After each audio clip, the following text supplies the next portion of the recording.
sur le marketing social, avant de laisser la parole aux intervenantes, le marketing social s'intègre de plus en plus dans les outils de santé publique en France ou ailleurs, puisque cette méthode est déjà utilisée à l'international, en Grande-Bretagne, aux États-Unis ou encore au Québec.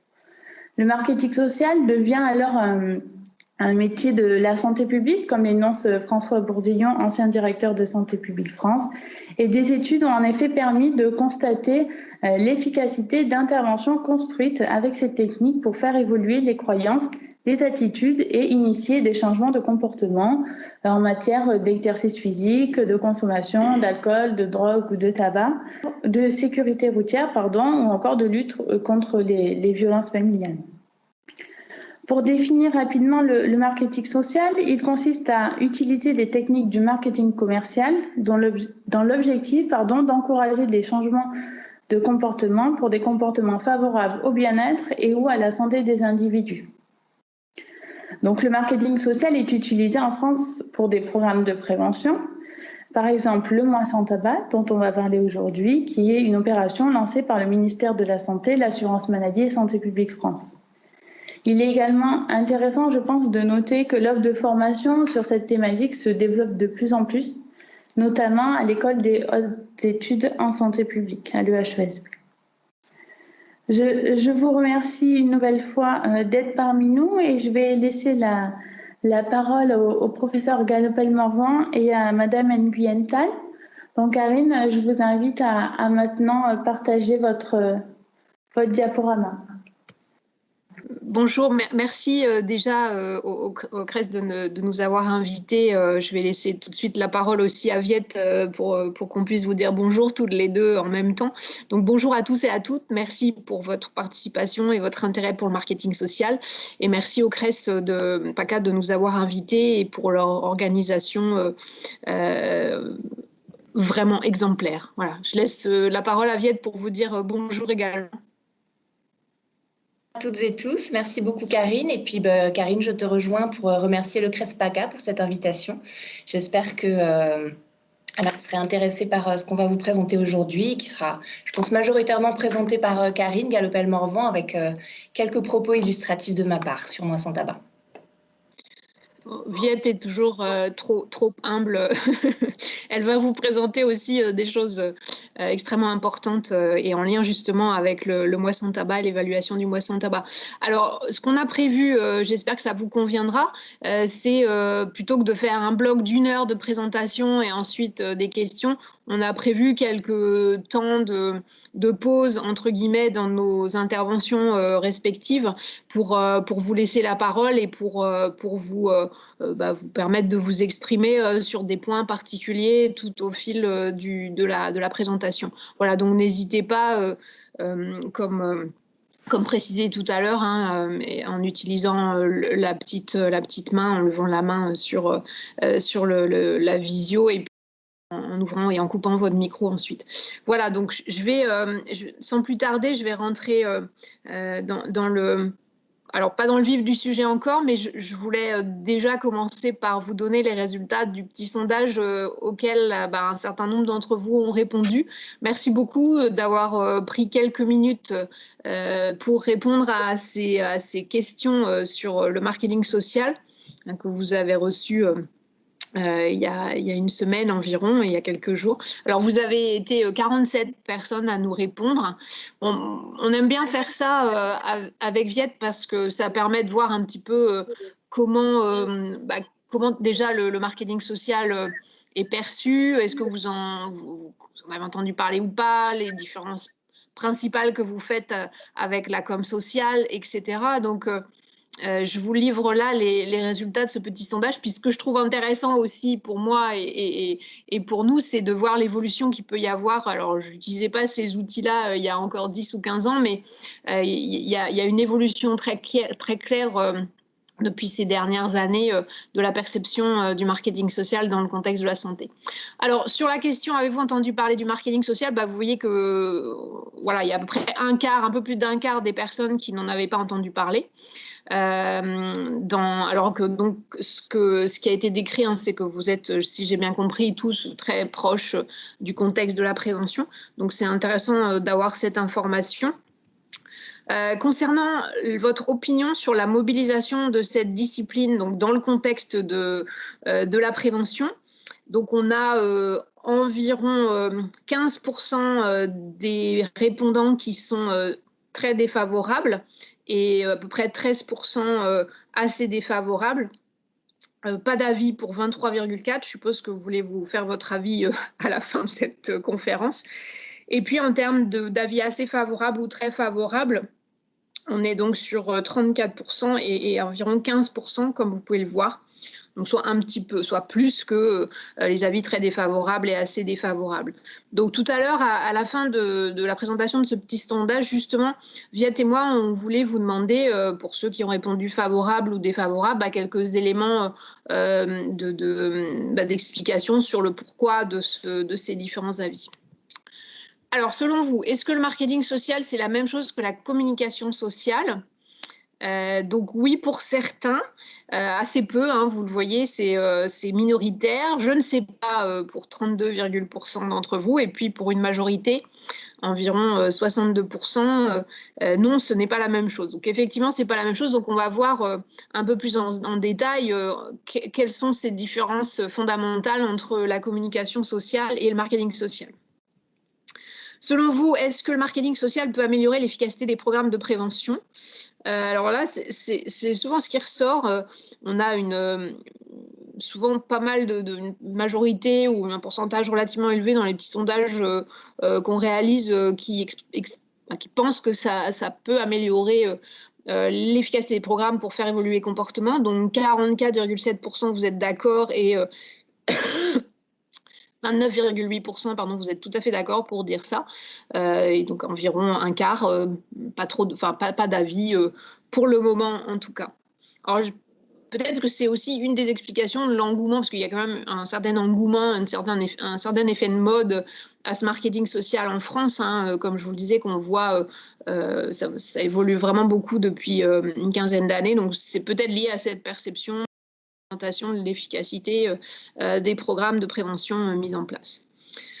D'après vous, est-ce que Moi sans tabac est une campagne qui mobilise le marketing social? Donc pour près de environ 87% d'entre vous, oui. Non pour les autres, là le suspense sera entier, parce que c'est Viette qui répondra à la question. Donc dans la deuxième partie de cette intervention. Plusieurs témoignages de la sorte quand on fait des formations ou autres sur la difficulté en interne à faire passer le terme. Et c'est vrai que marketing, alors pour la petite réflexion, quand on a rédigé un ouvrage avec Viette et Santé publique France HESP, et on s'est un tout petit peu posé la question de savoir si on utilisait ce terme de marketing social, et après on s'est dit que oui, c'était important. Mais je pense qu'il y a 10 ans à peu près, quand j'avais sorti un autre ouvrage sur marketing et communication des associations, en fait, il y a 10-15 ans même maintenant, on s'était clairement empêché de l'appeler marketing social, parce qu'on avait peur que ça le terme marketing heurte les gens et, comme vous disiez, donne une mauvaise image. On va pas évoquer les nudges dans nos présentations, on n'avait pas intégré ces éléments-là. Peut-être, Viette, tu peux donner ton point de vue là-dessus, sur différences, complémentarités, etc. Oui, et puis peut-être qu'on pourra en parler à la fin, si on a un petit peu de temps. Mais juste en quelques mots, vous avez raison, il y a des similitudes, en tout cas de mon point de vue, entre les techniques du nudge et du marketing social. Toutes deux utilisent les techniques des sciences comportementales, qui sont multidisciplinaires. Toutes deux se fondent le plus souvent sur de l'expérimentation, avec une dimension évaluation. Il y a une démarche qui peut se ressembler. Également, on va réfléchir au comportement qu'on essaye de promouvoir, il va y avoir une réflexion sur le ciblage, etc. Donc, il y a des similitudes. Après, il y a aussi des différences, des exemples de nudge. Je pense qu'on en a tous en tête. Tout le monde a vu cette vidéo, par exemple, des personnes qui avaient peint sur des escaliers, qui avaient peint des escaliers de façon à ce que les marches soient attractives pour donner envie de prendre des escaliers et donc encourager l'activité physique. Le nudge, souvent, c'est modifier l'environnement pour faire en sorte que le comportement soit adopté, alors qu'on va le voir avec le marketing social, ça peut être beaucoup plus large et pas simplement l'environnement. Mais on pourra en reparler à la fin si vous voulez. Pour moi, le nudge, ça peut être un complément du marketing social parce qu'effectivement, en changeant, si vous dites aux gens prenez votre vélo et que vous n'avez aucune piste cyclable nulle part, ça pose problème. Donc les pistes cyclables, ça peut être une forme de nudge. Dans le nudge, il y a beaucoup de choses. Après, c'est sûr que c'est pas suffisant. Vous verrez l'approche de marketing social. Vraiment, la base du marketing social, c'est de partir des publics auxquels on s'adresse et de continuer avec eux et de réfléchir avec eux. Et l'approche du nudge n'est pas du tout en phase, enfin, elle n'est pas du tout autour de ça. Hein. L'idée du nudge, c'est vraiment effectivement de travailler sur l'environnement et pas de partir seulement de la cible. Donc ça, c'est aussi une différence assez importante. Alors, rentrons un petit peu plus dans le vif du sujet pour comprendre ce qu'il y a derrière ce marketing social. Alors, de manière très basique, et donc si on regarde le marketing marchand, puisque en fait, le marketing social, ça vient du marketing marchand, les deux termes ont été accolés il y a déjà pas mal d'années, hein, dans les années 1970, par des Américains. Et donc qui expliquait que finalement, vu que les techniques du marketing marchand étaient efficaces pour faire changer les comportements, finalement, est-ce qu'on ne pouvait pas se poser la question de réfléchir à l'utilisation de ces mêmes outils, mais non pas pour changer les comportements dans le sens de acheter des produits ou des services, mais bien changer son comportement en santé. Alors du coup, quand on parle de marketing, c'est toujours intéressant de comprendre un peu ce qu'il y a derrière et donc de faire le lien ensuite avec la façon dont ça a été utilisé et traduit dans un contexte social, donc de marketing social. Donc le marketing en général, hein, marchand, comme je vous le disais tout à l'heure, et c'est une des grandes différences quand même par rapport au nudge, c'est de bien comprendre et de bien connaître sa cible pour réfléchir. Dans l'idéal, un bon programme de marketing social, c'est un programme qui est construit avec la population auquel ce programme s'adresse. Ensuite, sur le marketing marchand, on peut parler de ce qu'on appelle les 4P, enfin peu importe, mais en gros, l'idée c'est de trouver le bon produit, entre guillemets, de le vendre à un bon prix par rapport au budget et à la perception de la qualité du produit en lien avec la cible visée. Tout ça, ça ne suffit pas. Si le produit ou le service ne sont pas accessibles, il y aura un problème pour l'achat. Donc, il faut aussi réfléchir à l'accès facile de ce produit et bien sûr, la communication, la publicité pour le promouvoir et le faire connaître. Ces différents éléments vont être adaptés selon la cible ou selon les populations que vous visez. Les produits, les prix, etc. ne vont pas être les mêmes pour un produit, pour une entreprise donnée, selon que vous vous adressez à des femmes, des jeunes, des hommes, etc. Alors, pour illustrer toujours ce concept, cette idée du marketing marchand, je vous ai dit que on a dit tout à l'heure qu'effectivement, je travaille beaucoup sur le marketing, sur l'alcool et sur le tabac. Et donc, ce qu'on fait beaucoup avec mes doctorants, c'est qu'on essaye de décrypter toutes les techniques de marketing de l'industrie du tabac et de l'alcool et de voir l'impact que ça peut avoir. Alors, du coup, je suis partie sur un exemple lié à l'alcool. En plus, ça changera un peu du tabac parce qu'on va en parler pas mal du tabac tout à l'heure. Alors, voilà un petit peu de manière très, très résumée, hein, ce que ça veut dire le marketing marchand, donc bien comprendre les consommateurs, ça on l'a dit tout à l'heure, et puis également l'environnement, hein, la concurrence, les marques concurrentes, les entreprises concurrentes dans le champ étudié. Le deuxième élément du marketing marchand, c'est qu'on va partir de l'idée qu'on ne va pas pouvoir s'adresser de la même façon à tout le monde. Parce qu'en fait, un message très général et trop général va s'adresser à tout le monde et à personne en particulier. Il ne va pas du tout être efficace sur des gens en particulier, parce qu'il faut vraiment que les gens se sentent concernés pour qu'un message ait un quelconque impact. Donc ça, on appelle ça la segmentation et le ciblage. Et ensuite, on va définir ce que je vous disais tout à l'heure, les 4P, le produit, le prix, l'accès, alors ça s'appelle place en anglais, et la publicité, justement en segmentant et en ciblant, en choisissant de réfléchir, en vendant, en réalisant un produit ou un service qui va être vraiment adapté à la cible. Donc sur le point 3, quel produit je propose, vous avez deux exemples de produits alcoolisés qui vont cibler soit les jeunes, puisqu'en fait dans le petit verre, là vous avez des bonbons, des petits nounours style Haribo alcoolisés, donc on est très clairement sur une cible de jeunes, et puis de très jeunes même, et puis sur le champagne, qui a une forme, donc un étui avec une forme de rouge à lèvres, on est plutôt sur une cible de femmes. Donc voilà, on va vraiment adapter le design, la forme, le goût, bien évidemment, du produit en fonction de la cible à laquelle on s'adresse. Même réflexion et même Même remarque par rapport au prix, en fonction de la cible à laquelle vous adressez, les jeunes, des populations qui ont des moyens, etc. Vous n'allez pas proposer le même prix pour les produits. En fonction de la qualité et du positionnement de votre produit également, vous allez jouer sur le prix. Et puis dans le prix, il y a aussi les promotions, les discounts, etc. qu'on peut trouver en supermarché. Si vous voulez que votre produit soit acheté le plus largement possible, il faut qu'il soit très facilement accessible. Donc c'est pour ça que le fait de pouvoir vendre de l'alcool très tard le soir et dans des endroits ouverts très tard, type les stations-service, c'est extrêmement important pour l'industrie de l'alcool. Et puis enfin, bon, je l'ai mis en rouge parce que c'est ce qu'on voit de plus, c'est dans notre quotidien, c'est comment faire en sorte que ce produit soit le plus attractif possible grâce à de la publicité. Donc là, de la même façon, on va cibler, on va réfléchir à des campagnes de communication et à des supports de communication et à des tons de communication qui vont différer selon la cible. Si vous adressez aux jeunes, c'est très clairement sur les réseaux sociaux qu'il va falloir communiquer au maximum. Donc en fait, les premières parties, bien comprendre les consommateurs, la concurrence, on va les conserver, segmenter, cibler également. Et puis ensuite, alors on vend rien de, enfin, on peut, mais la plupart du temps, on vend pas vraiment de produits dans un contexte social. Donc on va remplacer notre produit en fait on va remplacer les 4 P par ce qu'on appelle, on a appelé dans notre petit ouvrage les 5 C.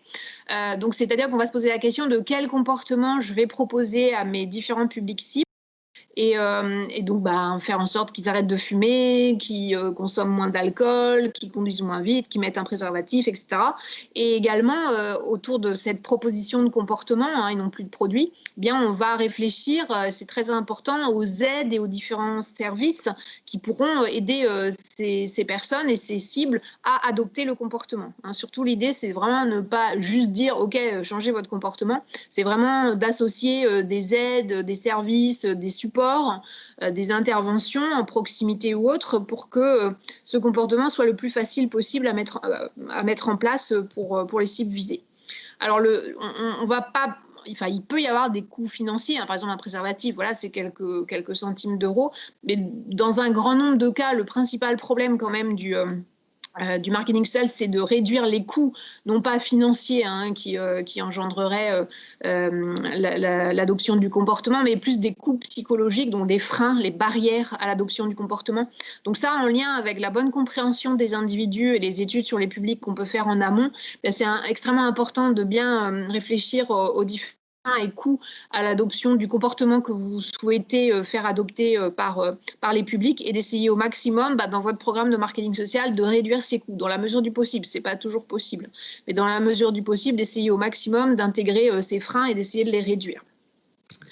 Alors le troisième C, c'est la même chose que l'histoire de l'accès tout à l'heure, mais donc là on est sur plus quelque chose de un peu moins peut-être tangible, encore que. Donc c'est de faciliter l'accès à ces comportements.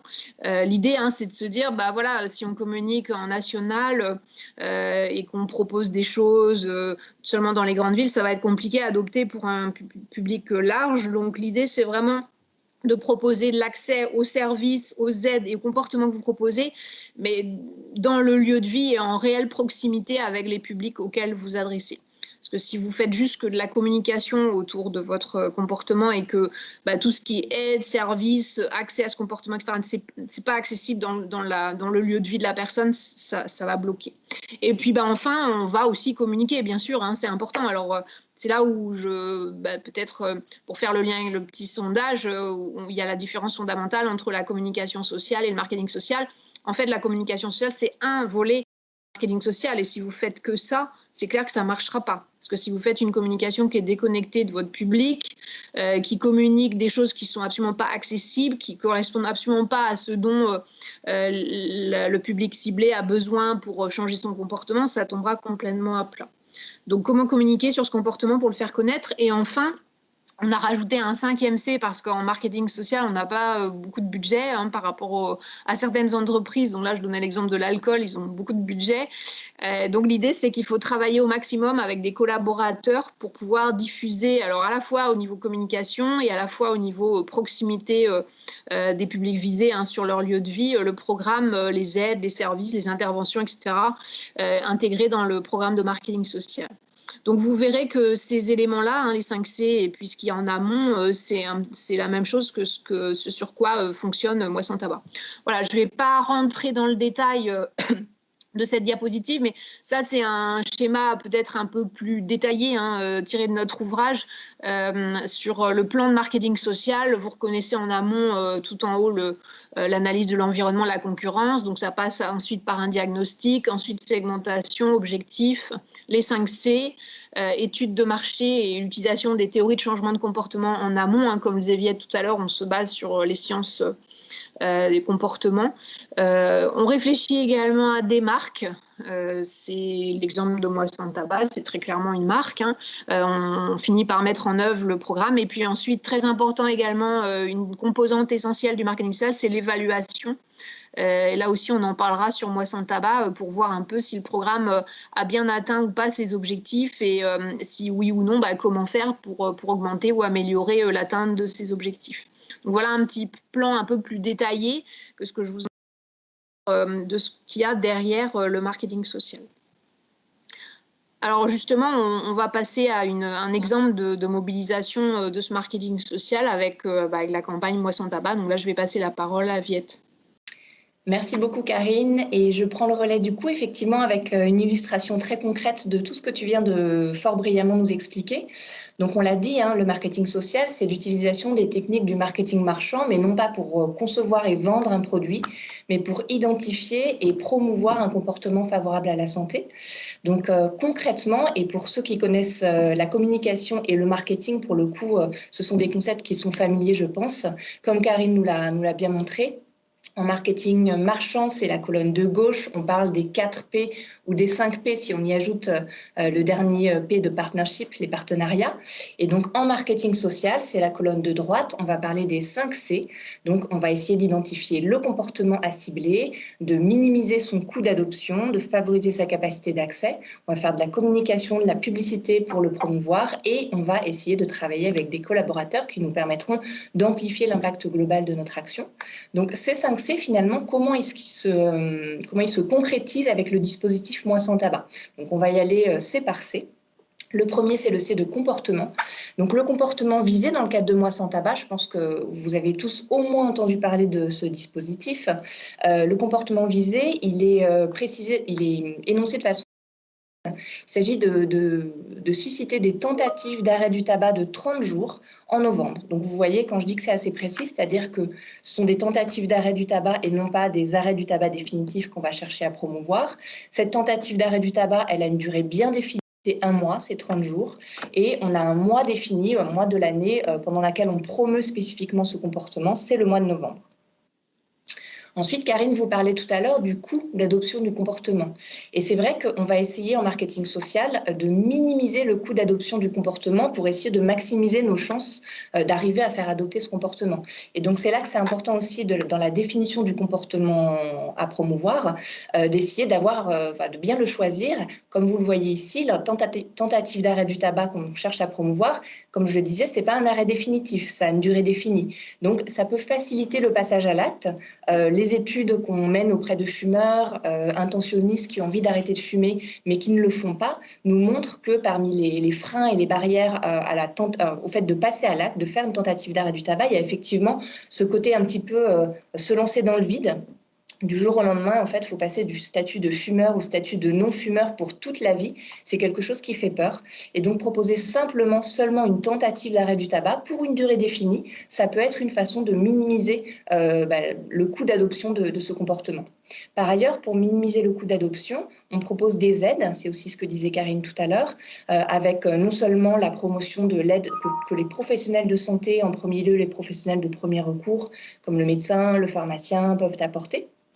Et on apporte aussi des aides concrètes dématérialisées, je dirais, sous forme d'aide à distance avec le dispositif Tabac Info Service, que vous connaissez également, je pense, qui est, vous savez, un service de soutien à l'arrêt du tabac à la fois par téléphone. Il y a une appli en collaboration avec l'assurance maladie, il y a un site internet, il y a une page Facebook, etc.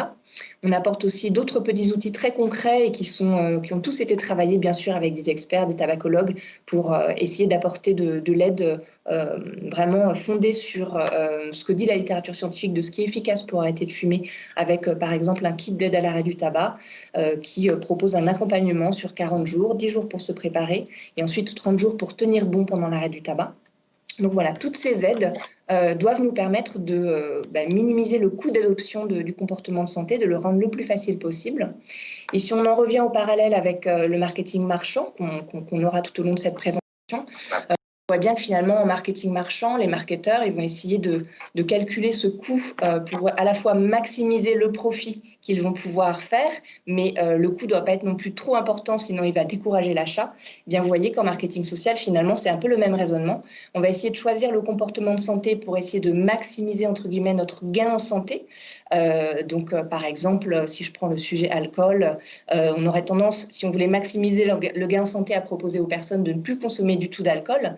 Mais on sait que dans ce cas-là, le coût d'adoption, l'acceptabilité risque d'être compliqué. Et donc, on propose un comportement qui est moins difficile à adopter. En l'occurrence, sur le sujet alcool, on encourage le fait de ne pas dépasser les repères de consommation à moindre risque et non pas d'arrêter complètement de boire de l'alcool. Le troisième C, c'est la capacité d'accès. Donc là, on va être dans l'aller vers. Il faut essayer de faire en sorte qu'on n'a pas de supermarché pour vendre notre arrêt du tabac, comme pourraient le faire les marketeurs en marketing marchand. Par contre, on va essayer d'aller vers notre cible, donc en l'occurrence les fumeurs français, d'essayer de faire en sorte que de communication ou avec nos aides à l'arrêt du tabac, de venir vers leur lieu de vie, vers leur milieu de vie, ce qui nous amène à conduire des actions de proximité. Par exemple, dans le cadre de Moi sans tabac, alors ce ne sera pas le cas cette année du fait de la crise sanitaire, mais depuis 2016, en 2016, 2017, 2018 et 2019, les 4 premières éditions, on avait des fan zones ou des villages Moi sans tabac, il y a eu plusieurs noms, qui nous permettaient en fait de créer un événementiel au plus près des fumeurs en local, sous l'égide des ARS et avec l'aide des structures ambassadrices dont fait partie le CRESPACA. Et donc ça nous permet vraiment d'aller vers les fumeurs, d'essayer de faire en sorte que l'incitation à l'arrêt du tabac vienne vers eux.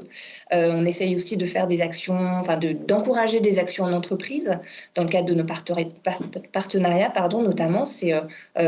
Notamment, on utilise les petites affiches que vous voyez ici sur l'écran pour essayer d'encourager les entreprises à elles-mêmes encourager leurs salariés à faire une tentative d'arrêt du tabac pendant Moi sans tabac.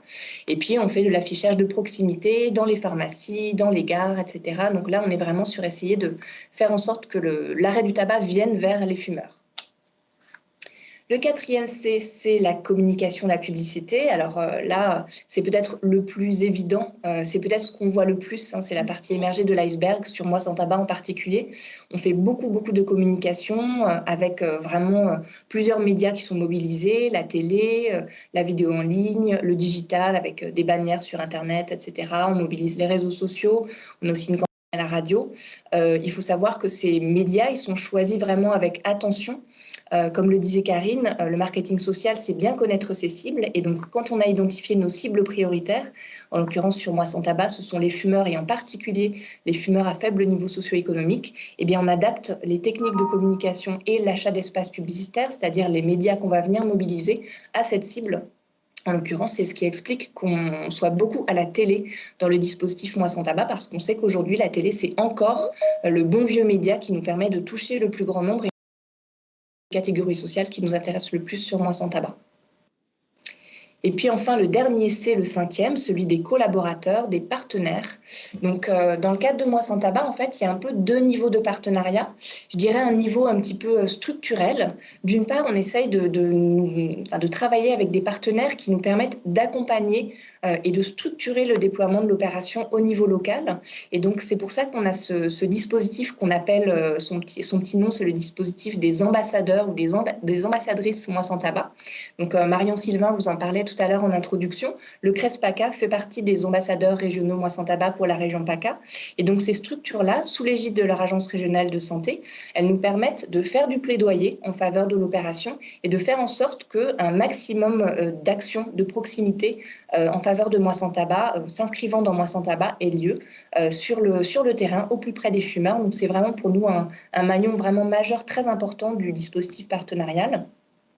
Et puis ensuite, très concrètement, il y a un autre niveau de partenariat qui est tout simplement celui des partenaires, les entreprises, les structures institutionnelles, associatives et autres, qui nous permettent de relayer les messages, que ce soit à leurs patients, à leurs salariés, aux habitants pour les collectivités, etc. Et donc, ces structures, elles commandent des documents, elles diffusent des documents, elles mènent des actions au niveau local. Et comme le disait Karine, ça nous permet de démultiplier l'impact de notre action, car bien malheureusement, on a effectivement beaucoup moins de moyens financiers, même si on en a, que les marketeurs marchands, que les grandes entreprises de l'industrie, par exemple de l'alcool. Et donc, il faut vraiment qu'on soit malin et qu'on essaye de s'adjoindre les compétences et toute l'énergie de beaucoup de collaborateurs pour essayer de faire en sorte d'avoir des actions de marketing social efficaces. Merci Karine pour les diapos. Est-ce que vous avez à ce stade, et sur Moi Sans Tabac, des questions, des remarques, des commentaires? Non, non.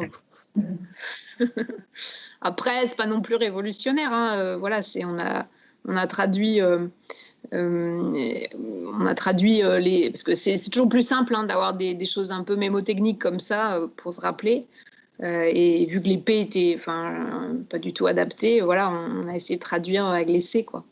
Mais non, non, on est des marketeurs sociaux, donc voilà, nous, on n'a pas de copyright, on ne vend pas nos concepts. Non, non, non, il n'y a pas de copyright. Alors, je vais répondre à cette question-là, Karine.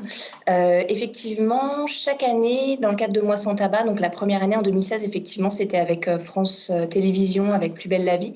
Mais chaque année, on a ce qu'on appelle entre nous une opération spéciale avec des médias qui nous permettent finalement de faire ce qu'en marketing marchand, on appelle du placement de produits.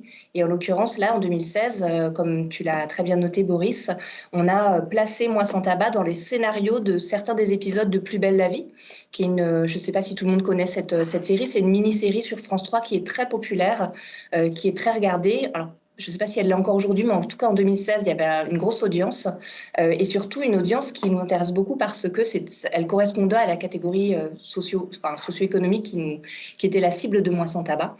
Et pour répondre très concrètement à ta question, il y a peut-être un peu des deux. Peut-être que le côté INPES, Santé publique France, Intérêt général a pu convaincre France Télé, mais je pense que majoritairement aussi, il faut le dire, c'est des partenariats payants.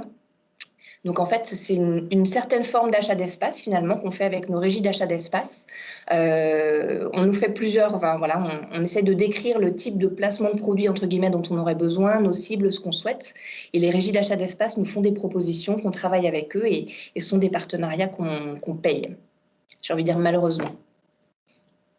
On aimerait bien que ce soit gratuit. Ok, merci.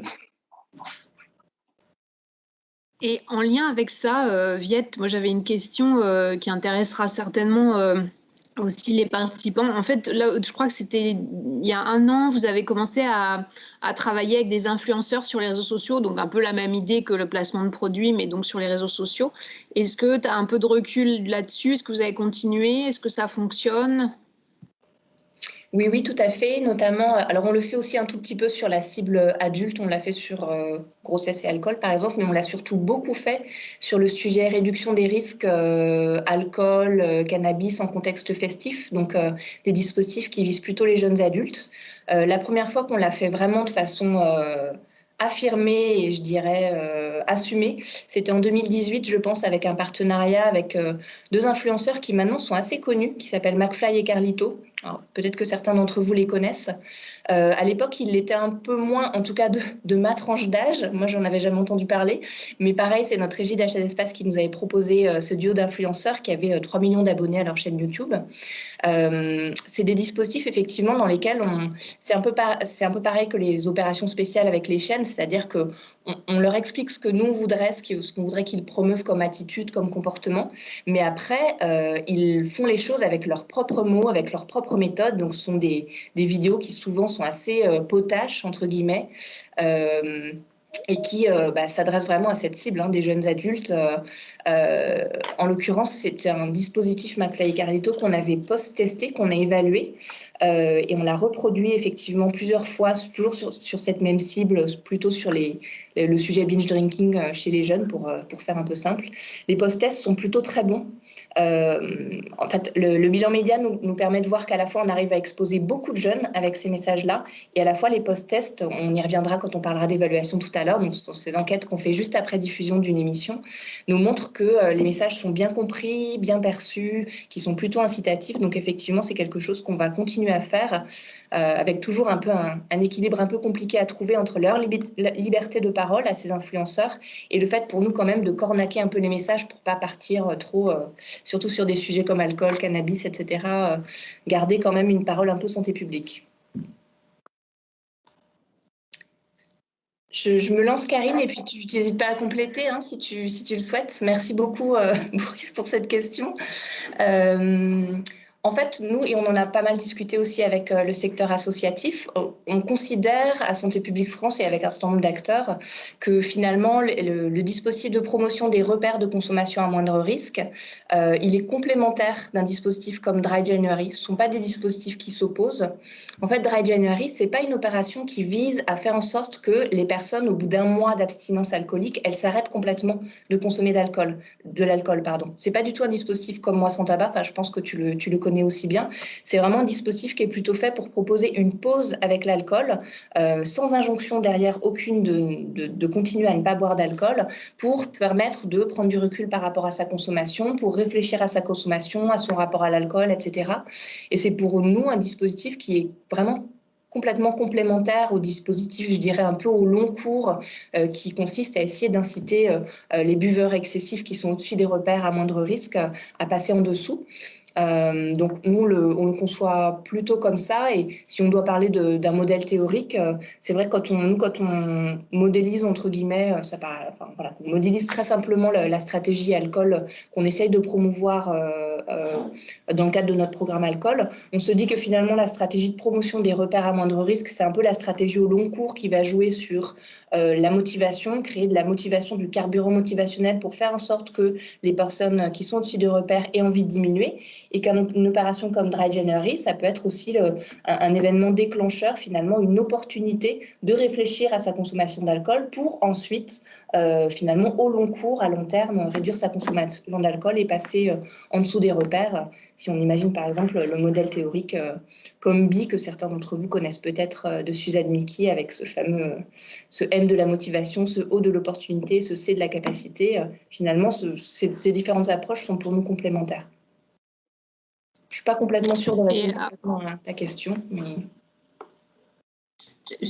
Sur Dry January, peut-être la difficulté, au-delà du lobbying très fort qui a été fait par l'industrie de l'alcool, pour qu'il soit abandonné par des agences publiques. Alors peut-être le souci, c'est qu'il n'a pas. Il y a la même chose en Grande-Bretagne, vous savez certainement. Et, en fait, il n'y a pas encore eu énormément de littérature sur son évaluation.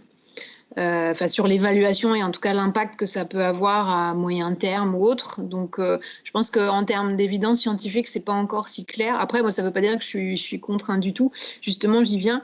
Je trouve que c'est effectivement, pour rebondir sur ce que disait Viette, c'est un excellent moyen. Alors, il y a tu connais certainement, Boris, la communication engageante. Je trouve que c'est un pied dans la porte, finalement, aussi, de se dire, OK, est-ce que je suis capable de faire ça et du coup peut-être de continuer ou en tout cas de boire beaucoup moins qu'avant.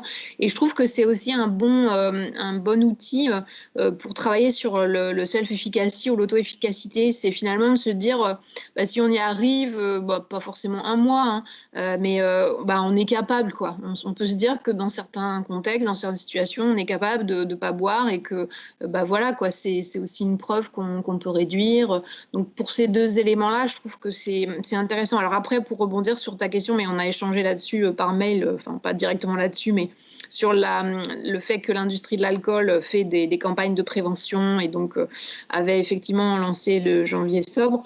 Alors, il se trouve que nous, à l'EHESP, on étudie beaucoup le lobbying de l'alcool.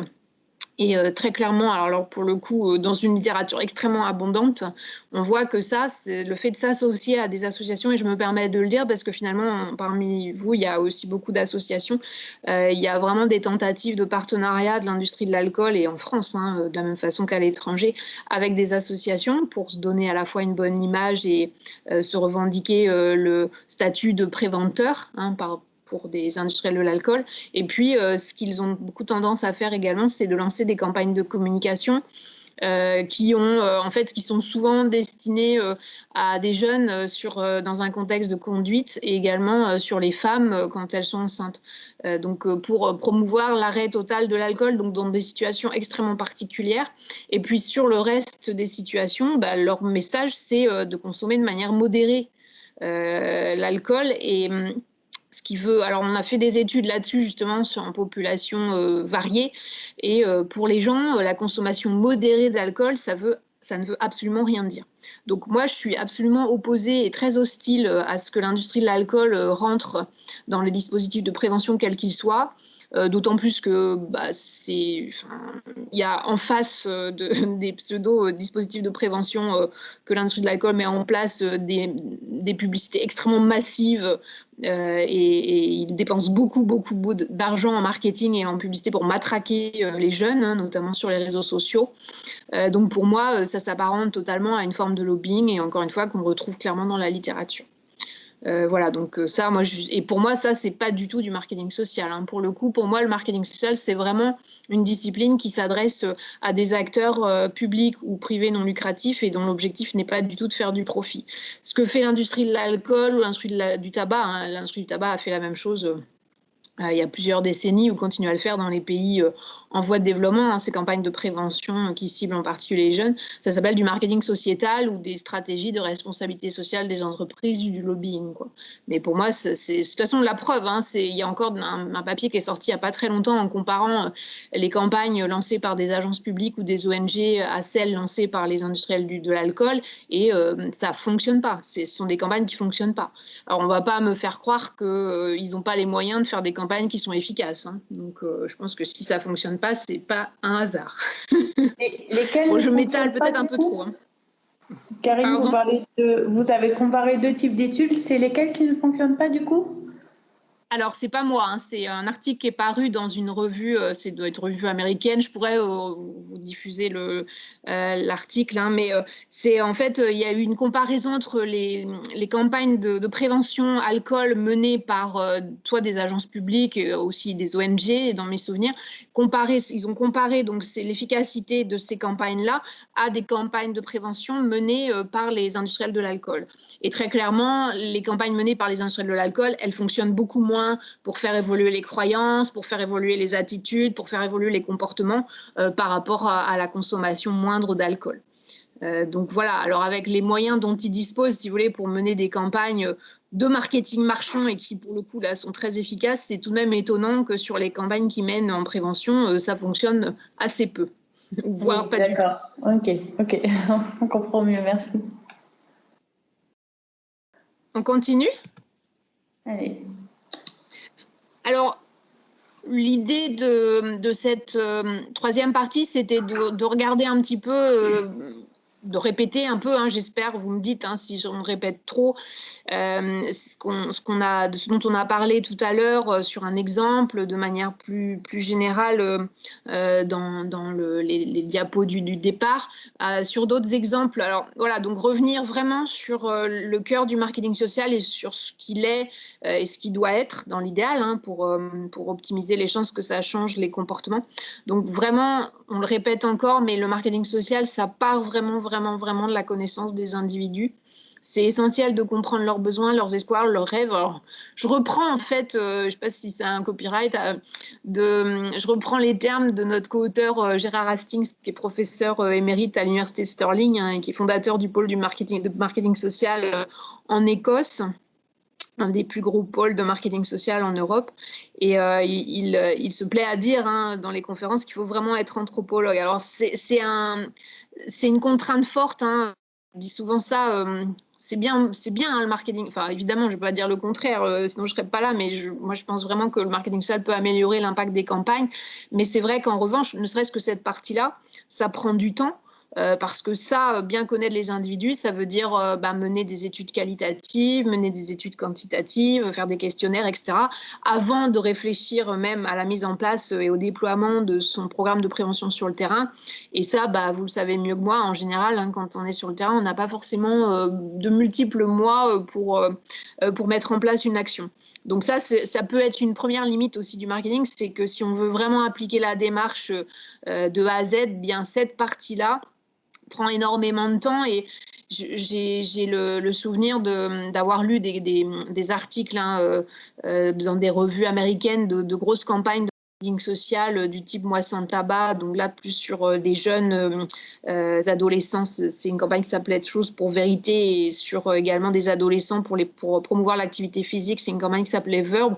Et ils avaient écrit au moins 2 ou 3 articles pour expliquer comment ils avaient fait en amont pour bien connaître les individus. Et c'était vraiment des dispositifs extrêmement lourds, des entretiens de groupe, des entretiens individuels, des entretiens avec les ados, des entretiens avec les parents, des questionnaires, etc.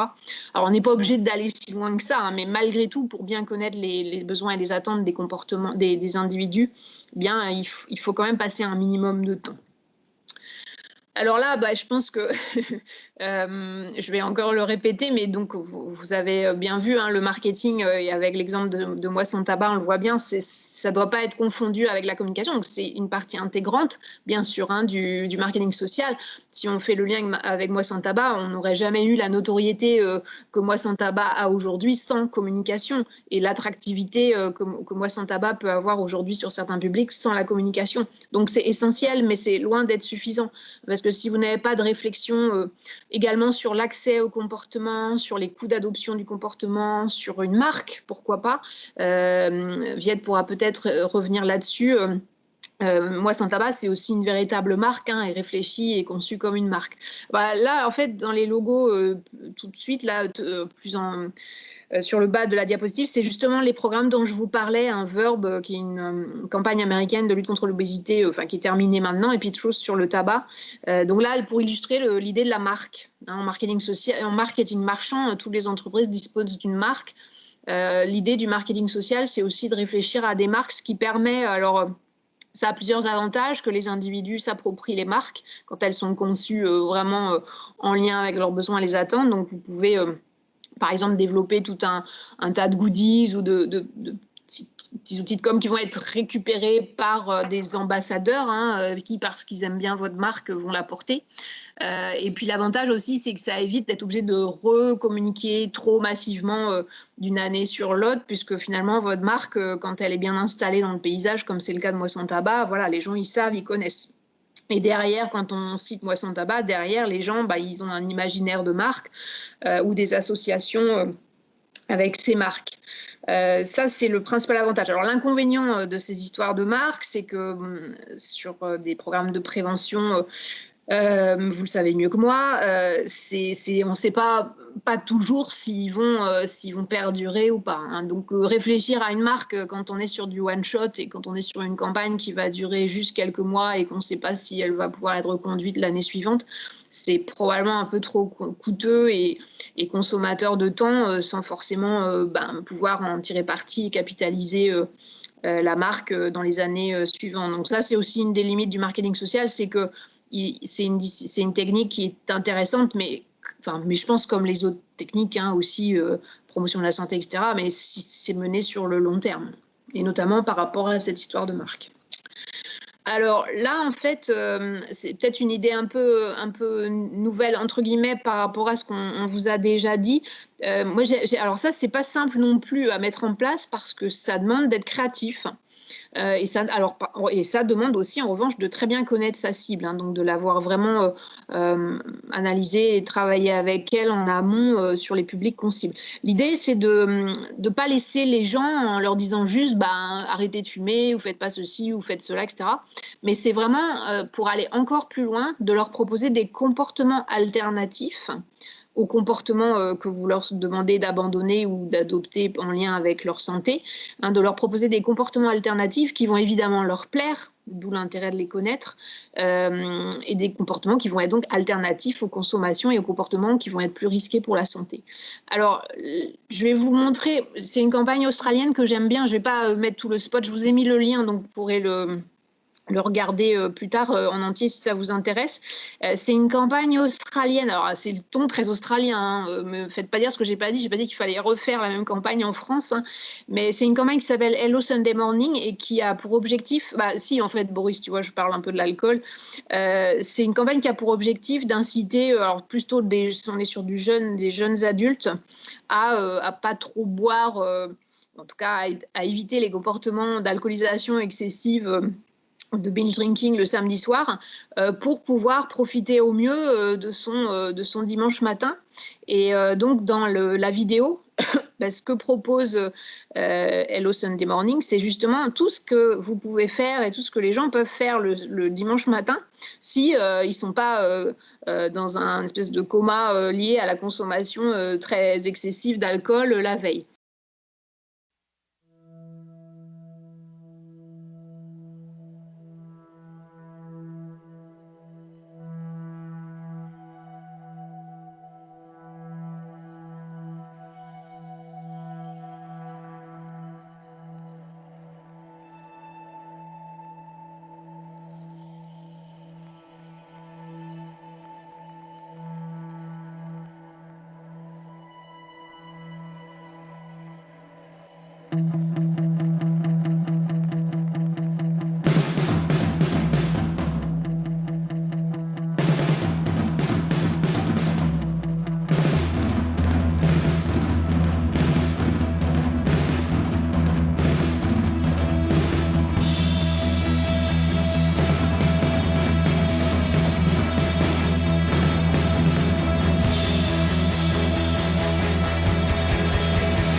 Mais évidemment, ça s'accompagne d'un dispositif plus complet de marketing social.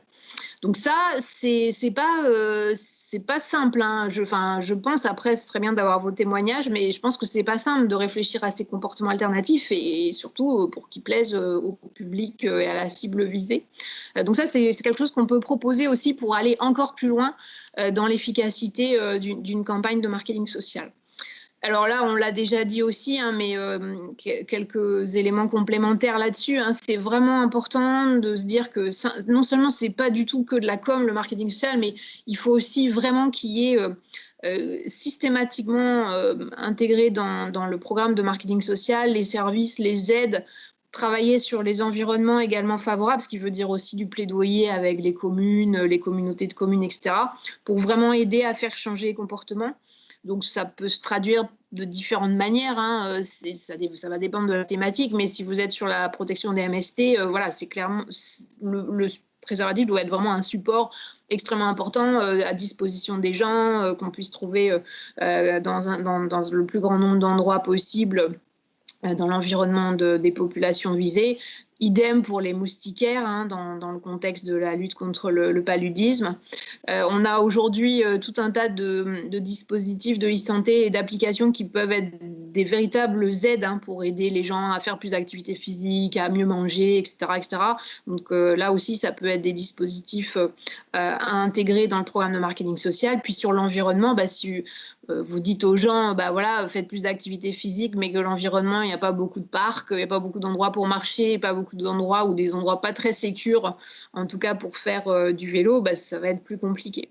Donc l'idée aussi vraiment du marketing social, c'est d'intégrer ces éléments-là, les services, les aides, les environnements. Il faut que tout soit facilitant pour que la personne adopte le comportement. Alors, je ne vais pas rentrer dans le détail, mais si ça intéresse certains, c'est une campagne de marketing social que j'aime bien, qui s'appelle Change for Life. C'est Public Health England qui a mis ça en place. En fait, c'est un programme de marketing social dont l'objectif est d'inciter les jeunes, les enfants, à mieux manger et à faire de l'activité physique. Et sur leur site internet, en fait, qui est extrêmement bien fait, ils ont tout un tas de tips, hein, de conseils. Ça fourmille de conseils de partout pour faire une lunchbox qui tient la route sur le plan nutritionnel. Qu'est-ce qu'on vous propose de faire pour occuper et faire bouger vos enfants pendant 10 minutes? Voilà quelques idées amusantes et qui vont plaire à vos gamins pour les faire bouger, etc. etc. Hein, donc toujours cette idée d'améliorer les services, l'aide et le support que les individus vont pouvoir trouver dans leur environnement pour pouvoir le plus facilement possible adopter le comportement. Et ça, bien sûr, ça s'appuie aussi sur les freins qui auront été décelés et les coûts qui auront été décelés dans les études réalisées en amont envers les publics. Alors, quelque chose d'assez important, enfin de très important, je dis assez, c'est presque toute ma vie scientifique, c'est de prendre en considération dans le marketing social la concurrence des comportements de santé proposés. Alors là, je vous ai mis, si ça intéresse certains, mon compte Twitter, parce que j'essaye de relayer assez souvent, enfin le plus souvent possible, soit des recherches qui ont été publiées là-dessus, ou des recherches qu'on mène à l'EHESP, parce qu'on a un petit groupe de chercheurs, on travaille là-dessus. C'est un peu ce que je vous disais tout à l'heure, hein, par rapport aux pseudo-campagnes de prévention de l'industrie de l'alcool. En fait, si on fait des campagnes de prévention, soit Moi sans tabac ou des campagnes de prévention des associations ou Santé publique France ou autres sur l'alcool, et qu'en face, ou sur le tabac, et qu'en face on se retrouve immergé, submergé de stimuli positifs du type de ce que vous voyez là, hein, en bas. Enfin, il y en a beaucoup d'autres, hein, mais par exemple, bien c'est quand même un peu compliqué et un peu difficile d'être efficace pour faire changer les comportements, hein. Le marketing social, il va être d'autant plus efficace pour faire changer les comportements qu'il va aussi agir dans un contexte où il n'y aura pas des contre-messages, hein, des messages contradictoires par rapport à ce qui est avancé dans des campagnes de prévention. Donc voilà, je vous donne des exemples de paquets de cigarettes très attractifs avec des goûts menthe, etc., qui peuvent bien attirer les jeunes, des packaging très sympathiques autour du choc à pic, du placement. On a peu parlé du placement de produits en marketing social, mais là c'était à l'inverse, hein, du placement de produits en marketing avec l'association de James Bond et de la marque Heineken. On a parlé tout à l'heure des produits alcoolisés pour les jeunes, donc il y a aussi l'exemple du rouge sucette au Coca-Cola, McDo, voilà. En fait, je crois que alors du coup, c'est important de le savoir ou en tout cas de l'avoir en tête, parce que je crois qu'en fait, si on veut être d'autant plus efficace en marketing social, il faut essayer au maximum de réguler ou de bloquer tous ces stimuli positifs là qui ont tendance à influencer, enfin qui qui influencent clairement les comportements des individus. Donc ça, c'est ce qu'on appelle la branche du marketing social critique, et ça se traduit, hein, je vais vous donner un exemple simple qui va vous parler tous et toutes, c'est le paquet de cigarettes neutres. Hein, l'idée du paquet de cigarettes neutres, c'est pas tant de faire arrêter les gens de fumer, etc., quoique ça a pu peut-être provoquer des arrêts chez certains, mais c'était surtout pour couper tous les messages extrêmement positifs et complètement à l'inverse de ce que diffusaient les acteurs de la santé. Donc ces messages portés sur le paquet de cigarettes, des paquets du tabac bio, donc des produits aromatisés qui rappellent des bonbons, des soi-disant cigarettes light pour les femmes, etc., etc. Donc on a, l'important aussi dans le dispositif de marketing social, c'est vraiment au maximum d'essayer de bloquer dans certains contextes, je ne dis pas dans tous les contextes, la concurrence et les messages marketing et promotionnels lancés par les industriels du tabac. Un autre exemple intéressant aussi dans ce contexte, c'est la loi E20 sur l'alcool, qui régule la publicité pour l'alcool à la télévision et au cinéma. Par exemple, cinéma et télévision, c'est aujourd'hui interdit. Donc ça, c'est vraiment important pour essayer de contrer au maximum ces messages extrêmement positifs. Voilà, alors nous, on étudie beaucoup tout ça à l'EHESP. N'hésitez pas à me contacter si ça vous intéresse. Et on travaille à la fois sur comment le marketing de l'alcool et du tabac peuvent influencer des jeunes, des femmes, etc. On travaille et là, en ce moment, on travaille sur aussi les patients en sevrage d'alcool avec des collègues du CHU de Brest. On essaie de voir en fait comment ils sont tentés par tous ces messages très positifs autour de l'alcool, du tabac. On étudie ça avec des questionnaires, des entretiens, mais aussi avec des dispositifs un peu plus non-verbaux. On a fait des séances d'IRM, par exemple, pour voir qu'est-ce qui s'active dans le cerveau des gens quand on leur passe des publicités pour des marques d'alcool. On essaye de voir aussi, c'est la bouteille de champagne que vous pouvez voir au milieu de l'écran, dans une publicité, par exemple, pour une marque d'alcool. Voilà, c'est vraiment typiquement la concurrence. Là, c'est le regard des yeux, en fait, le mouvement des yeux, ce que vous avez en rose. Et on voit bien que les yeux, ils vont beaucoup plus sur le marketing commercial que sur le message de santé qu'on trouve en bas de toutes les publicités, puisque c'est obligatoire avec la loi E20, l'abus d'alcool est dangereux. Donc voilà, on étudie ça, et c'est clair qu'en termes de concurrence, elle est très sévère. Donc dans le marketing social, il faut aussi intégrer cette dimension-là. Alors le marketing social, là on en a parlé beaucoup aussi, des campagnes de communication. Évidemment, il faut les avoir dans le dispositif, et aussi il faut qu'elles donnent envie d'adopter le comportement. Donc là, après là Viette pourra donner son avis, mais je pense que c'est important peut-être de faire appel à des professionnels ou à des agences de publicité, parce que pour concevoir des publicités qui vont donner envie, qui vont pas faire trop artisanales, etc. Voilà, il y a des experts sur le marché, ça s'appelle des agences de publicité, et je pense qu'il vaut mieux éviter peut-être de faire des choses trop artisanales qui peuvent justement être un peu délicates pour donner envie d'adopter. Alors là, je vous montre l'exemple d'une campagne que je trouve vraiment intéressante. C'est l'ARS Hauts-de-France qui a lancé cette campagne de marketing social. Je vous montre juste le spot. Encore une fois, ça s'intègre dans un dispositif plus complet. C'est une campagne qui s'appelle « Bouge avec moi ». Vous avez peut-être entendu parler.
Ça fait un peu comme l'histoire. Là, c'est pas sur des comportements alternatifs, mais c'est un petit peu la même chose que le spot australien, où on va montrer différents comportements que les femmes vont pouvoir adopter pour augmenter leur activité physique, et pas que du sport. Donc tout ça sous un ton souriant, chaleureux, collectif, etc. etc. Donc, pour donner envie vraiment d'adopter le comportement. Donc voilà, les campagnes de communication et aussi surtout qu'elles donnent envie et qu'elles s'adressent bien. Vous voyez, dans la cible, dans la campagne ici, on est vraiment sur la cible principale visée des femmes ou d'une certaine catégorie d'âge du nord de la France. Et enfin, pour terminer, ces peut-être petites diapos récapitulatives de ce que c'est ou je ne connais pas le marketing social. Comme toutes les autres techniques, je pense que ça ne fait pas de miracle. C'est sûr que bon, il y a eu quand même beaucoup d'études qui ont été faites là-dessus et des campagnes nationales qui ont été évaluées qui montrent que c'est clairement, c'est des techniques qui peuvent être efficaces pour faire évoluer les comportements. En revanche, si vous avez un contexte environnemental et législatif et je devrais rajouter concurrentiel, industriel qui est extrêmement défavorable, faut pas rêver, vous aurez beau lancer une magnifique campagne de marketing social en alcool, en ce moment, c'est pas forcément l'idéal. Ce sera beaucoup moins le cas en tabac où l'environnement global est quand même beaucoup plus favorable à la prévention tabac. Ce qu'il faut aussi, alors c'est pareil, une campagne de marketing social, elle va pas donner des résultats. Alors elle peut, moisson tabac, mais bon, c'est pas toujours le cas. Elle va pas forcément donner des résultats exceptionnels dès la première fois. Il faut vraiment que ce soit déjà quelque chose sur le long terme. On l'a déjà évoqué. Mais que ce soit évalué, vraiment régulier, évalué à la fin de chaque dispositif pour pouvoir, en fait, à partir de cette évaluation, améliorer et repérer les points qui bloquent et afin de travailler sur peut-être un des 5C ou deux des 5C, etc., qu'on a repéré comme étant une certaine faiblesse, pour pouvoir ensuite relancer une campagne en travaillant sur ce qui a posé problème pour augmenter l'efficacité. Et bien sûr, comme on l'a dit plusieurs fois déjà, et je le répète, le marketing social, il faut le répéter, c'est des campagnes qui doivent être menées sur le long terme.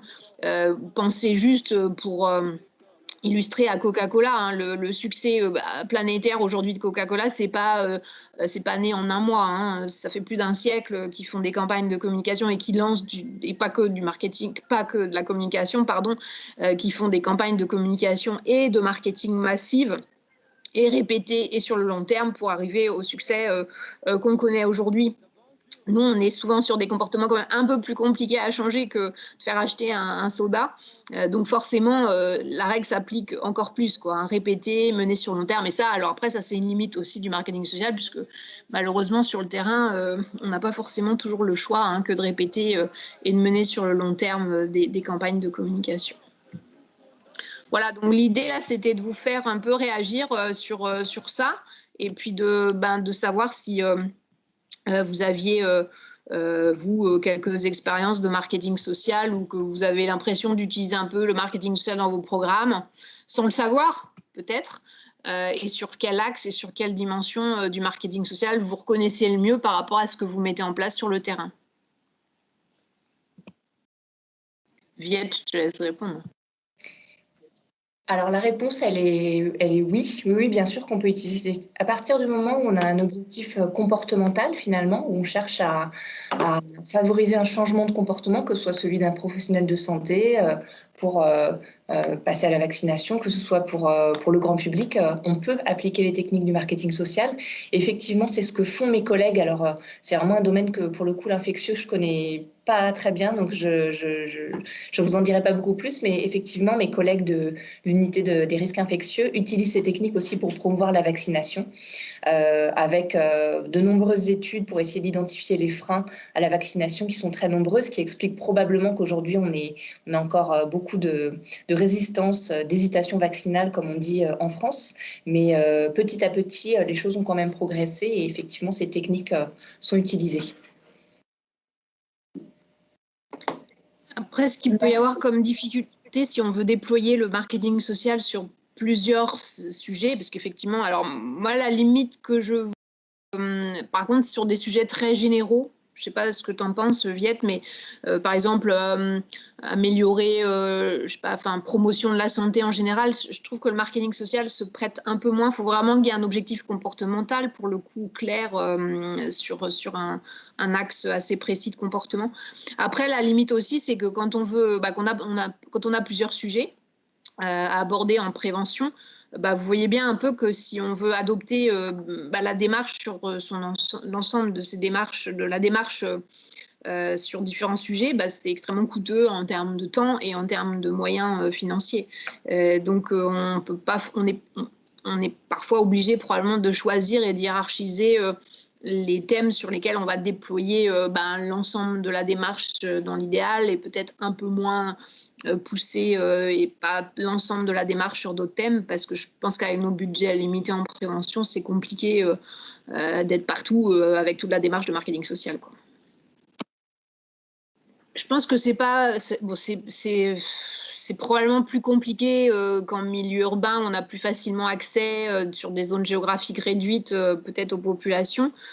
Après, j'ai des exemples en tête, alors pas forcément en France, mais plus sur des campagnes de marketing social qui ont été menées dans des pays en voie de développement, dans des villages en Afrique, sur notamment la promotion du préservatif, également sur la promotion du paludisme. Enfin, pardon, pas la promotion, mais des moustiquaires pour prévenir le paludisme. Alors après, encore une fois, ça ne produit pas des choses miraculeuses, mais une fois qu'on a bien compris les freins, les comportements des individus dans ces zones-là, hein, qui n'ont pas forcément toujours les mêmes cultures, les mêmes habitudes de vie que dans des zones plus urbaines, pour moi, il n'y a pas forcément de difficulté supérieure. Voilà, si ce n'est que ça peut prendre plus de temps parce qu'il faut interroger tous les gens, il faut les cibler dans différentes zones géographiques peut-être éclatées. Mais pour moi, ça peut tout à fait s'appliquer également dans un contexte rural ou de pays en voie de développement. J'ai un autre exemple aussi en Inde, dans des populations extrêmement précaires de prostituées. Ils avaient développé aussi un programme de marketing social visant à promouvoir le préservatif féminin. Donc je pense que ça peut s'appliquer dans différents contextes, rural, urbain, favorisé, défavorisé. En revanche, c'est juste qu'il faut, et que parfois la cible est plus compliquée à atteindre pour bien sûr justement bien la comprendre et puis bien cerner ses besoins et ses attentes. C'est pas toujours évident d'avoir accès facilement aux différentes populations qu'on veut toucher. Mais une fois que ça, c'est faisable et qu'on a mis ça en place, on doit pouvoir développer aussi des campagnes efficaces de marketing social.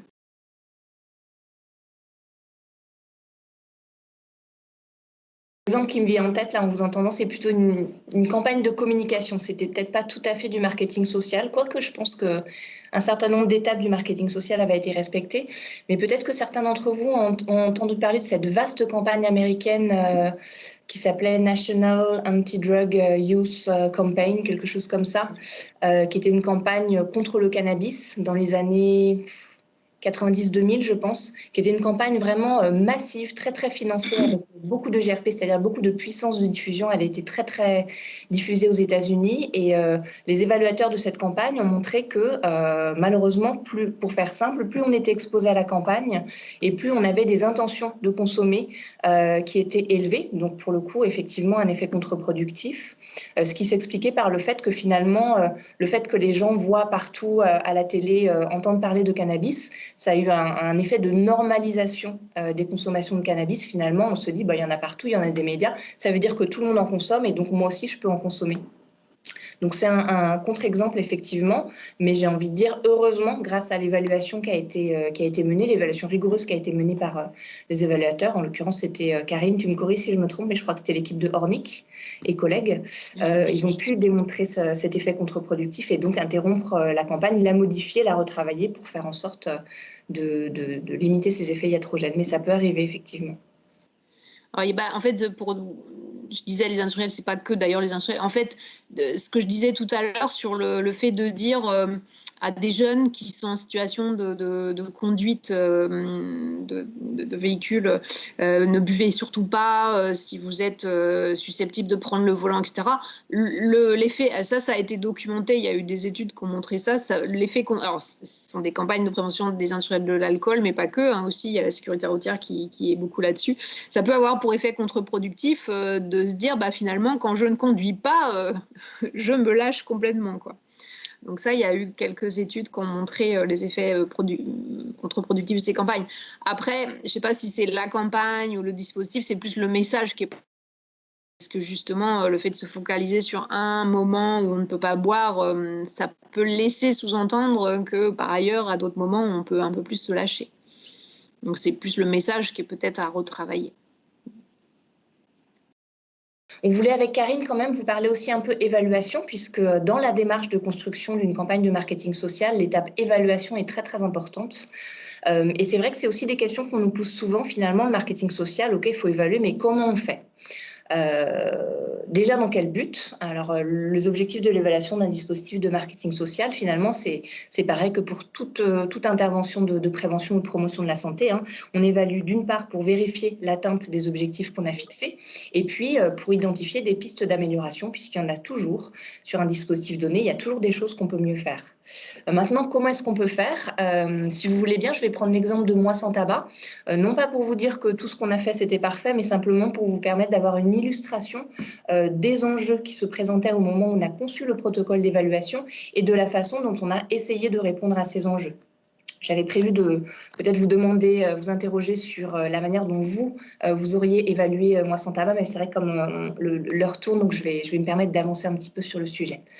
Alors du coup, sur cette diapo, là, vous avez présenté les enjeux de l'évaluation de Moi sans tabac. Pourquoi il y avait des enjeux importants? D'une part, parce que Moi sans tabac, comme vous le savez, c'est une opération qui mobilise des moyens très importants, à la fois des moyens financiers, budgétaires, des moyens humains, puisqu'il y a les équipes, les modestes équipes à Santé publique France qui travaillent sur Moi sans tabac, mais il y a aussi et surtout tous les partenaires institutionnels, associatifs, etc., au niveau national, au niveau plus local, qui travaillent sur Moi sans tabac. Donc, il était très important, au vu des moyens mobilisés, de pouvoir rendre compte de l'efficacité du dispositif.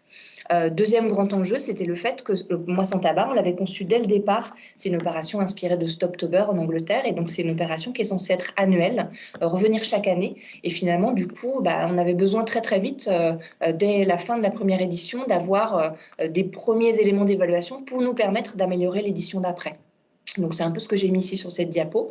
Deux grands enjeux, à la fois concilier une certaine rigueur scientifique qui nous permettent vraiment de statuer sur, en gros, oui, non, est-ce que Moi sans tabac, ça a été efficace pour susciter des tentatives d'arrêt du tabac, et à la fois concilier cette rigueur scientifique qui forcément, sans doute, va demander du temps en termes d'études, mais aussi la nécessité de pouvoir fournir des résultats tôt, suffisamment tôt pour être utile dans le cadre de la préparation de l'édition suivante de Moi sans tabac, qui, comme vous vous en doutez, commence dès la fin de l'édition précédente, hein, dès décembre 2016, on a commencé à préparer Moi sans tabac 2017.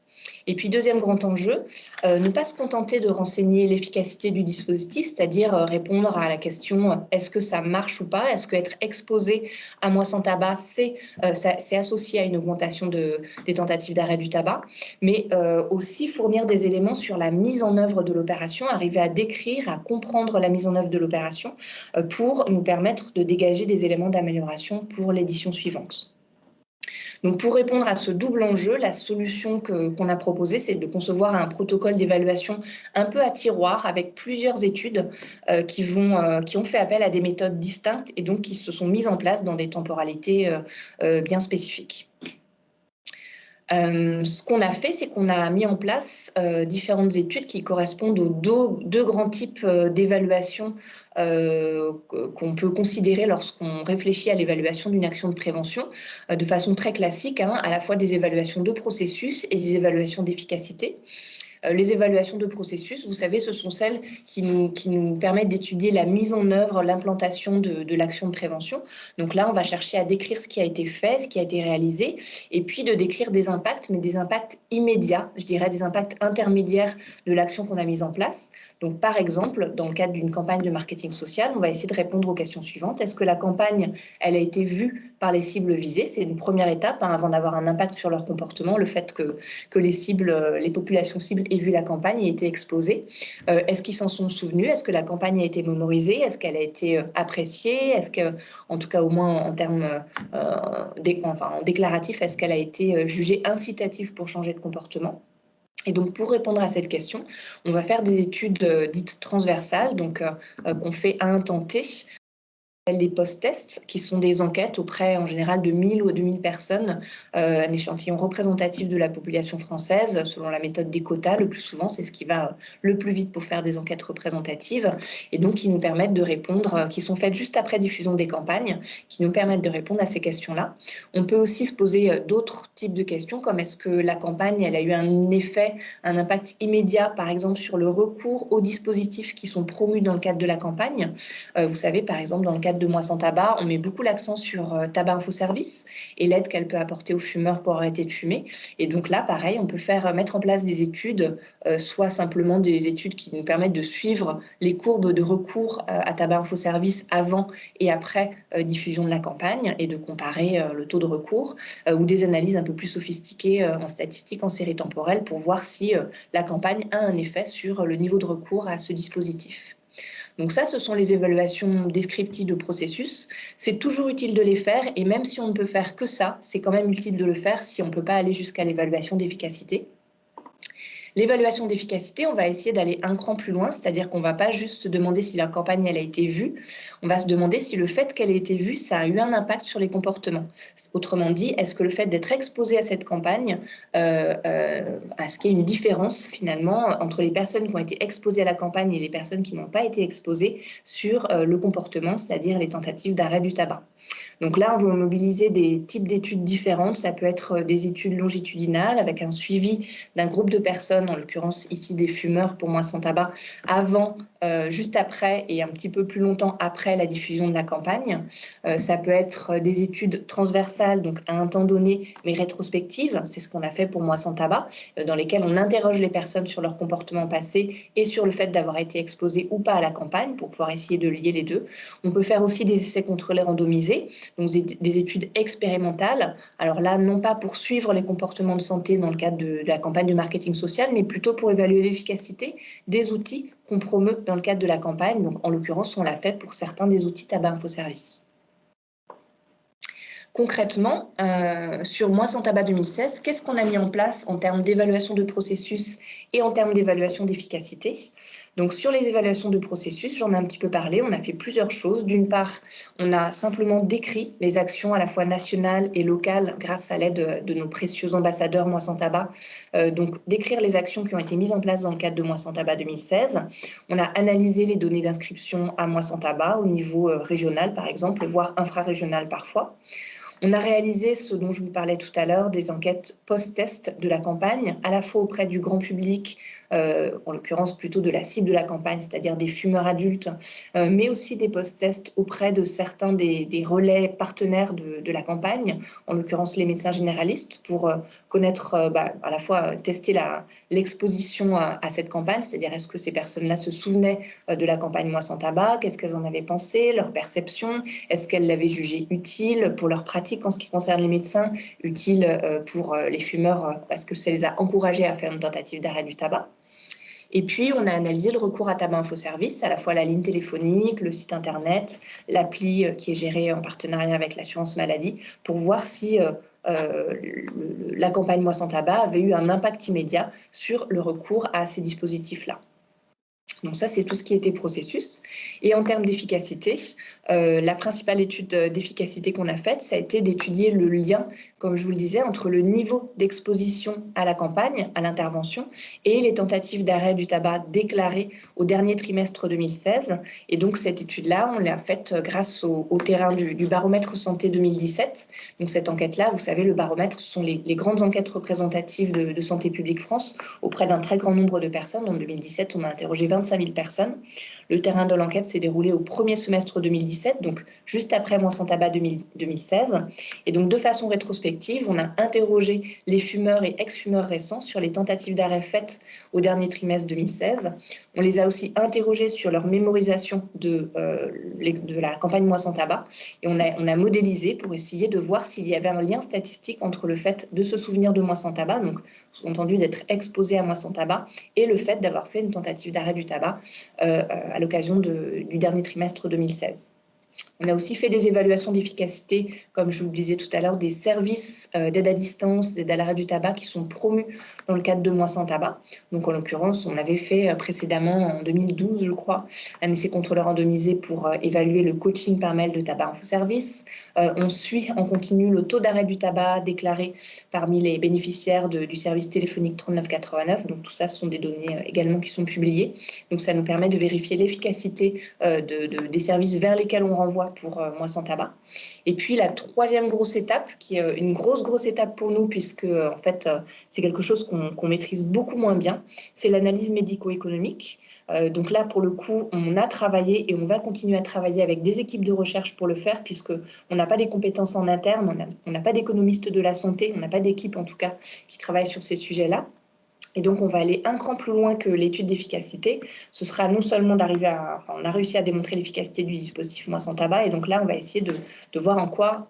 En tout cas, d'essayer de calculer le ratio coût-efficacité, comme l'avaient fait les Anglais pour le dispositif Stoptober, pour ceux qui connaissaient la publication qui avait été publiée, je crois, en 2014 sur l'efficacité du dispositif Stoptober, qui nous a inspiré Moi Sans Tabac, où les Anglais avaient réussi à calculer le coût en pounds d'une année de vie gagnée en bonne santé. De mémoire, c'était quelque chose comme 400 pounds, ce qui est vraiment très peu quand on connaît un petit peu l'économie de la santé, ce qui est pas mon cas, mais en tout cas, mes collègues qui connaissent très bien ça me l'ont dit. Et donc, ça témoigne d'un bon rapport coût-efficacité de l'opération Stoptober. Donc, on va essayer de faire le même type de travaux avec Moi Sans Tabac. Et donc là, sur ce qui vient de s'afficher là sur la droite de la diapo, vous voyez, ça illustre un petit peu la façon dont on a essayé de répondre à l'enjeu dont je vous parlais tout à l'heure. C'est-à-dire qu'en fait, on a à la fois besoin d'avoir des données solides d'efficacité, ce qui demande des études scientifiques qui prennent du temps, mais aussi on avait besoin d'avoir très vite des résultats pour préparer la deuxième édition et les éditions suivantes de Moi Sans Tabac. Et donc, comme vous le voyez, les différentes études qu'on a mises en place nous ont permis d'avoir des résultats finalement de façon très cadencée, avec toutes les études de processus de mise en œuvre pour lesquelles on a eu des résultats assez rapidement, dès le premier, voire le deuxième trimestre 2017. Donc, on a pu très vite intégrer ces résultats pour identifier des pistes d'amélioration pour Moi Sans Tabac 2017. Et puis, par contre, sur l'évaluation d'efficacité, la science c'est lent, ça prend du temps. Donc, on a dû attendre un petit peu plus longtemps pour avoir les premiers résultats d'efficacité. 2018 pour les tout premiers résultats d'efficacité de Moi Sans Tabac 2016. Et puis, on a eu la suite à partir de 2019. Les évaluations d'efficacité des services à distance, on les avait conduites précédemment, donc on les avait déjà. Et puis, pour le médico-économique, c'est en cours. Donc, on espère pouvoir avoir des premiers chiffres cette année en 2020. Donc, voilà pour ce qu'on a fait sur l'évaluation de Moi Sans Tabac. Et puis j'avais quelques mots de conclusion, mais je vais passer vite, simplement pour dire que, comme vous le voyez, c'est important d'évaluer le marketing social comme toute autre action de prévention, qu'il y a toujours moyen de faire quelque chose. Là, je vous ai présenté un protocole d'évaluation qui est relativement complet, mais on peut toujours faire plus simple, faire en tout cas ce qui est à sa portée, ne serait-ce qu'une évaluation, je dirais, de processus un peu descriptive de ce qui s'est passé. C'est toujours utile pour améliorer l'action pour la fois d'après. Et puis, on peut aussi, c'est un peu ce que disait Karine tout à l'heure, travailler avec d'autres. Si on ne sait pas faire soi-même, c'est aussi ce qu'on fait nous. On travaille avec des équipes de recherche, avec des instituts de sondage, etc., pour nous aider à compléter nos dispositifs d'évaluation et essayer de pouvoir collecter les données les plus utiles possibles pour l'action. Merci. Alors, il y avait une question. Le Moi Sans Tabac français s'est inspiré du programme anglais, comme vous le disiez. Y a-t-il des différences notables entre les deux programmes de marketing social ?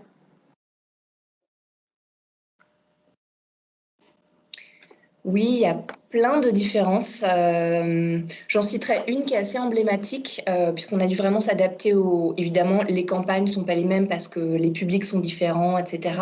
Mais ça, c'est assez intuitif. Mais il y a aussi quelque chose de très structurel auquel on a fait face très vite sur Moi Sans Tabac 2016, qui était que, en fait, en Angleterre, le système de santé est différent, bien sûr, et les Anglais pouvaient s'appuyer sur un maillage territorial très fin d'acteurs de lutte contre le tabac et sur les Stop Smoking Services, qui étaient vraiment au niveau local les chevilles ouvrières du déploiement de Moi Sans Tabac, de Stoptober, en Angleterre. C'est vrai qu'en France, on a la chance d'avoir les agences régionales de santé, mais on n'avait pas ce maillage territorial spécifique sur le tabac. Et donc, c'est pour ça aussi qu'on a mis en place, avec l'aide des ARS, avec l'aide du ministère de la Santé, de l'Assurance Maladie, ce dispositif de structures ambassadrices, qui sont vraiment pour nous la force du dispositif français et la manière qu'on a trouvée pour s'adapter au contexte français et faire en sorte que l'opération existe sur le terrain au niveau régional, sous l'égide des ARS, malgré le fait qu'on n'ait pas ce maillage territorial, que les deux systèmes soient très différents. Si ça intéresse certains de creuser, d'aller dans le détail, il y a une publication là-dessus dans le Journal of Social Marketing. Je crois que c'est dans la liste que vous avez envoyée, Marion.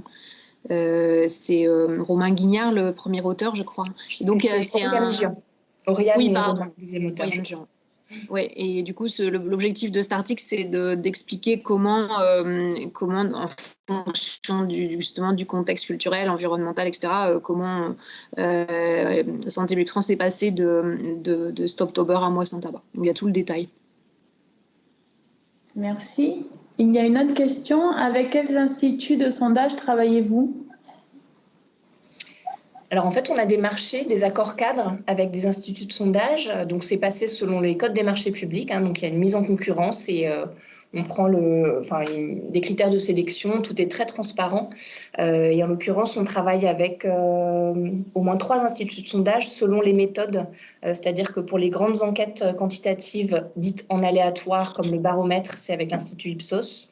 Pour les enquêtes quantitatives qu'on fait avec la méthode des quotas, en l'occurrence, en ce moment, c'est BVA. Et puis, pour les études qualitatives, c'est l'Institut Kantar. Mais en fait, ce n'est pas figé dans le marbre, puisque tous les 3-4 ans, les marchés sont remis en concurrence. Et donc, c'est le mieux offrant qui remporte le marché. Juste un petit conseil là-dessus. Moi, je ne fais pas d'évaluation de campagne, mais on utilise beaucoup la méthode des questionnaires online dans le cadre des recherches qu'on mène sur le marketing, l'impact du marketing de l'industrie du tabac et de l'alcool. Et je vous conseille de faire un cahier des charges que vous envoyez à plusieurs sociétés de parité extrêmement forte en termes de tarifs. Donc, il ne faut vraiment pas hésiter à regarder, alors de qualité aussi, mais rien qu'en amont de tarifs. Et quand vous êtes sur des dispositifs régionaux, je pense qu'il ne faut pas hésiter non plus à faire appel à des sociétés régionales. Enfin, Yvette a parlé de sociétés nationales. Après, il y a aussi des sociétés d'études de marché régionales. Nous, je sais que par exemple, sur tout ce qui est recrutement des enquêtes qualitatives, on travaille que en région. En revanche, sur toutes les enquêtes nationales qu'on peut faire sur le marketing, là, on est plutôt sur BVA. Il y avait aussi, on a travaillé récemment avec Panel Lab, qui est assez intéressant en termes de tarifs et de qualité. Donc, il ne faut vraiment pas hésiter à diffuser votre cahier des charges à plusieurs structures et sociétés, parce que en termes de méthodo, à la fois, c'est différent, et en termes de tarifs, ça peut être également très, très différent. On te laisse conclure, Karine, peut-être ? Oui, après, ça va être très rapide, parce que voilà, c'était juste pour ouvrir sur les utilisateurs potentiels du marketing social en France. C'est absolument pas une liste non exhaustive, hein, donc voilà, c'est juste pour vous montrer quelques possibles utilisateurs en termes de profil. Bon, il y a Santé publique France, on en a déjà parlé. Donc, il y a l'ARS Hauts-de-France, je vous en ai parlé également avec Bouge avec moi. Il y a aussi une association que vous connaissez peut-être pour certains d'entre vous, avec qui j'ai travaillé récemment là, sur un programme qui s'appelle LAST, lieu d'accompagnement à la santé sans tabac, donc Coréade, Coordination régionale addiction Nouvelle-Aquitaine, qui a décidé également, pour optimiser l'impact de ce programme LAST, de mobiliser les techniques du marketing social. Et puis, j'ai vu qu'il y avait quelqu'un des CARSAT, je ne sais pas si elle est présente là. J'avais été formatrice aussi pendant quelques années à l'INRS, et dans le cadre des programmes de prévention des TMS, donc TMS Pro, ils ont également intégré quelques éléments de la démarche de marketing social, et en particulier TMS Pro, ils réfléchissent ce programme en tout cas ce logo là que vous voyez à l'écran, comme une marque. Voilà, donc c'était très rapide. Il y en a beaucoup d'autres. Mais donc, j'ai fait en revanche vraiment exprès de ne pas mettre des programmes et les industriels marchands, parce que pour moi, encore une fois, je répète, ce n'est pas du marketing social. Merci. Alors, on vous a mis à la fin, alors évidemment, notre livre quand même, et à la fin, une liste de références pour en savoir un petit peu plus. Et puis, en plus de celles que vous a déjà envoyées, très riche, la liste de Marion.